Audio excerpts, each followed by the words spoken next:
শক্তি নাই রে বুড়ার গায়ে তেল মাখতে হয় হাতে लेकिन ये साला कर क्या रहा है यहाँ पे? মোটামুটি সবকিছু সার্বিক দিক মিলে ক্লিয়ার। এবার যায় ভাবির বাড়ি। ওরে মেশিন খানা গেছে তাহার অচল হইয়া। শোনা, তুমি তাহলে থাকো, বহুত দিন পর বিদেশ থেকে আসলাম তো, বন্ধুদের সাথে একটু আড্ডা দিয়ে আসি। হ্যাঁ, থাকো, আই লাভ ইউ। আমি থাকি বাংলাদেশে, তুমি থাকো। ইমন না, এই তুই এনে কে? তুই কি করছিস? ভাই আমি ওই যে গরম পড়ছে তো আপনার কোলের এক গ্লাস পানি খাতি আইলাম। তা ভাই আপনি বিদেশ থেকে কবে আইসলেন? ও, পানি খাতে আইছিস? আমি কালকে রাত্রি বিদেশ থেকে আসলাম। ও ভাই, তা গাড়ি নিয়ে কোনে যাচ্ছেন? মেলা দিন পর বিদেশ থেকে আসলাম তো, একটু বন্ধুর সাথে আড্ডা দিতে আসছি।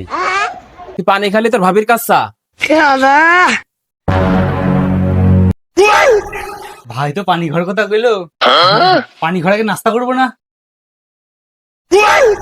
ভালোবাসা লিটুল খেলা, এই খেলা যার খেলবো না, এই প্রেমের আগুনে জ্বালাবো আমি, আমি নিজে জ্বালবো না। যা দুষ্টু, বাইরে আর কতক্ষণ থাকবা? ভিতরে আসো। ও মা গড, ভাবি আসি।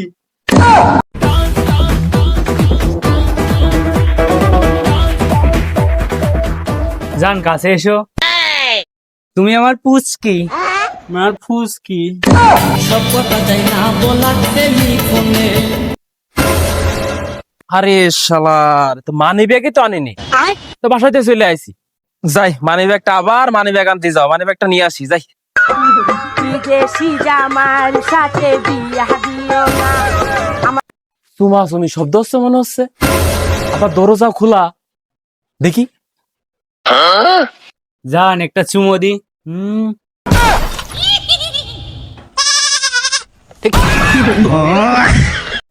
যা, দৌড়া আগে গেলাম রে।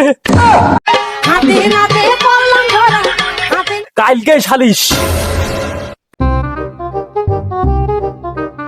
এই বাল পাকা মাতৃব্বার কোনো সালিশ করার নাম নেই, খালি বসে থাকে। নাই আসিলে ফিরে বাড়ি। মাতুবা সাহেব, মাতুবা সাহেব, মাতুবা সাহেব, ঠিক আছে? এই সালিশ কি শুরু করবেন না নাকি? সবাই যে বসে বসে ঝিম পারছে, শুরু করেন তাড়াতাড়ি। ও হ্যাঁ, সালিশ, হ্যাঁ হ্যাঁ হ্যাঁ। আরে সে নাই বুঝলাম, সালিশ করতে আসলাম। সালিশটা কিসির, কিসির কাহিনী কি ক? মাতুব্বা সাহেব, আমি বাইরে আসলাম একটু ঘুরতি, ছোট ভাই জিজ্ঞেস করলো যে আমি একটু পানি খাবো। সে পানি খাতে যায়, খাচ্ছেও হানি। হানি মানে বোঝেননি? মধু মধু মধু। এ মধু খাচ্ছে ভালো কথা, পানির জায়গা না একটু মধু খেলি। তো এই মধু খাওয়ার জন্য আবার সালিশ ডাকিস আমার? হ্যাট, তোকে সালিশের মারে বাপ। আরে বাড়া, কাহিনী পুরো শুনবেন তো, কোনে জেলে যাচ্ছেন? আরে মধুর আবার সালিশ হয় নাকি? মধু খাওয়া আবার সালিশ হয়? এ কি চাকের মধু খাইতে গেছে নাকি? এ যে সে ঘরের মধু খাতে গেছে। ঘরের মধু মানে কাহিনী কি খুলে কদি? আমি এই যে বসলাম, খুলে কয় এবার। তাহলে কাহিনী শোনেন। ওই ভাই আসছে, মেলা দিন পর বিদেশ থেকে এসেছে। আচ্ছা, আসলি পরে ভাই বন্ধুকে সাথে দেখা করতে গেছে, ওই সম্বন্ধে কাছে আমি পানি খাতে যাবো। আচ্ছা, ভাই কইলো তালি যা, ঘরের থেকে পানি খেয়ে আই, ভাবির কাছে যা, ভালো কথা। এবার যাইয়ে ভাবির সাথে লুডু খেলছে, আজ পাশা খেলবো দুজনে, এটা খেলছে। পুরে শালা, লেকিন এক সেকেন্ড, শালার মাতুব্বার কি লাথিটা মারলো। এ মাতুব্বার, এক হাতে তালি বাজে না, ওর মধু সালামও দিয়ে দিল। লোকের মারবা না? এই তোর সাগের মধু খাতে ধরা গাইছে, আমার একটু উঠো। শাশুড়িতে গিয়েছিলাম গম খেতের ওই পাশে, সেই সুযোগে চুরি করে। কত বড় সাহস, আমার সামনে ওর আদর করছে। এসব বেয়া মেয়ে ছেলে না মেরে কি থাকা যায়? আর উদ্ধারিয়ে মেয়ে ছেলের কিছু না কইয়ে আলার ফাজিল মহিলা। আরে মানুষে এরা মেয়ে মানুষের নাম করে মারে নাকি? কদিন এক সেকেন্ড। ওরে শালার মিংসে, তুই এত সুন্দর মেয়েটার মারতে পারলি তো আমার শালির তোর এত বড় সাহস, তুই আমার শালিশি মেয়ে মানুষের গায়ে হাত দিস? কদিন এত সুন্দর মেয়েটা, তোর এত বড় সাহস? লাগেস নাকি তোমার? মারে আমি রয়েছি, তুই এখানে আইসিস আদর ঠেঙাতে এসো না?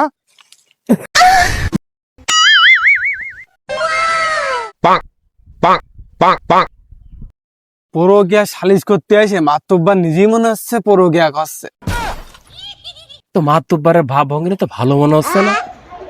এই শালার মাতুবারে ভাব নতুন তো খুবই খারাপ, দেখে মনে হচ্ছে এই যায় বাসর ঘর সাজা ফেলাবে না, এ তো না ঠেকালে ইজ্জত থাকবে না। মাতুবা সাহেব কন্ট্রোল কন্ট্রোল, এদিকে আসেন। लेकिन ये साला कर क्या रहा है यहाँ पे? আরে এ মেয়ের তো কোনো দোষ নেই, এ মেয়ে তো নিষ্পাপ, সব তো দোষ ওই শালার। ও ধরে বান্ধেস। এই শালার আমার মিনিটে যাবে মারছে, সালিশ পর্যন্ত মনে আমি টেকবো না নে, আমার দেহ শেষ। আমার কি হলে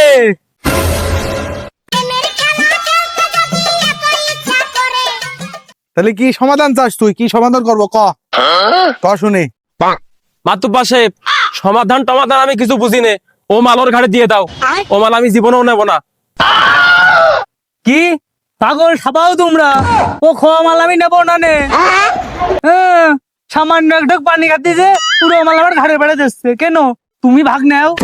ও মাল তুই খর পরে ওর নাম হেস খাওয়া মাল, খাবি না তা মাকালিকা, হাতি তোর হবেই। বাড়ি একটা দেশি মুরগি বড় হইলো, তাও ফাড়ি ফেল দিয়েছে মনে হয়। মনে করিলাম সালিশির পর মাতুব্বারে নিয়ে খাবো, ঝোলু রাখতে গেছি বেশি করে। এ মাতুব্বার, দেখে শুনে সালিশ করেও। অমনি মোরগটার ওজন কট্টু খাবেন রে? 4-5 কেজি হবেন তো? ও ওজন নিয়ে সমস্যা নেই, সাথে পাতলা ডাল আছে আর বাসমতি চালের ভাত আছে। মাতুবা সাহেব দুপুর হয়ে গেছে, এদিক খিদেও লেগেছে, খাওয়ার ব্যবস্থা তো করতে হবে। শালিটা নাই, এদিকেই ঘুরে হইতে। মনি তুই বাড়ি যা, দেশি মুরগির লাইনটা হয়েছে নাকি দেখ, এদিকে আমি দেখছি, তুই যা। মাতুব্বার তাহলে আমি গেলাম, তুমি দেখো। মাতুবা সাহেব ঘটনা যা বুঝলাম, দোষ শিকার দুটোর একটারও না, দোষ সাবর। ও পানি খাতি পাঠাইলো কা বাড়ি, আর পানি খাতি পাঠাই ঠিক আছে, ওই যে বিদেশ গেছে, বিদেশ থেকে কি করতে বাড়ি আসলো, সব দোষ তোর। দোষ কইল কিটা আর হইল কার? যত দোষ নন্দ ঘোষ। ও আমি আগেই বুঝিলাম, যেই মুরগির গন্ধ পেয়েছে না, সালিশ ঘুরে গেছে, ও এনেই শেষ। এসো